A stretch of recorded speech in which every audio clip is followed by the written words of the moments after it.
A fundamental rights petition was filed before the Supreme Court today, challenging the government's decision to restructure the debt related to international sovereign bonds or ISBs, claiming that it violates the basic human rights of the people. The petition was filed by Wasantha Mudalige, former convener of the Inter-University Students' Federation.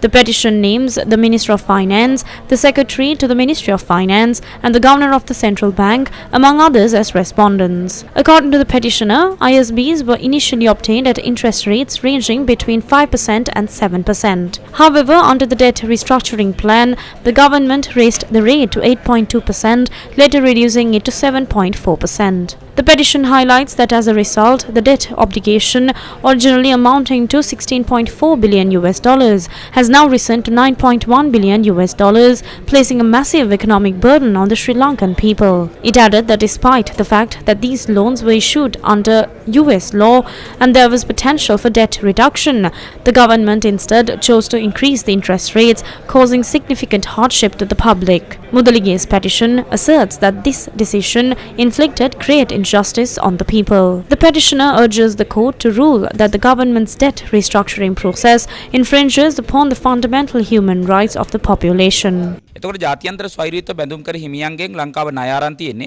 5 පොලියට 6 පොලියට 7 පොලියට. මෙන්න මේ පොලිය අඩු කරනවා. එහෙමත් නැත්නම් මේ කප්පාදුවකට යනවා වෙනුවට ආණ්ඩුව කරපු එක තමයි 2024 ජූලි මාසේ 3 වෙනිදා ගිහිල්ලා ස්වෛරීත්ව බැඳුම් කර හිමියොත් එක කතාර ලංකාවේ පොලි වාරිකය පොලි ප්‍රතිශතය 8.2 දක්වා වැඩි කරා. ඒතර ඔබ හිතන්න 100ට ගත්ත ණයක් 6ට ගත්ත ණයක් 7 Sri Lanka borrowed from international sovereign bondholders at interest rates of 5%, 6% and 7%. Instead of reducing the interest rate or seeking a debt reduction, the government on the 3rd July 2024 negotiated to raise the interest rate to 8.2%. Imagine, loans taken at 5%, 6% or 7% now increased to 8.2%, and the government proudly claims this as debt restructuring.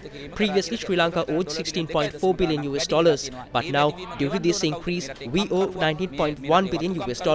So, the amount we have to pay has increased by nearly $2 billion. Now, who will bear this additional burden?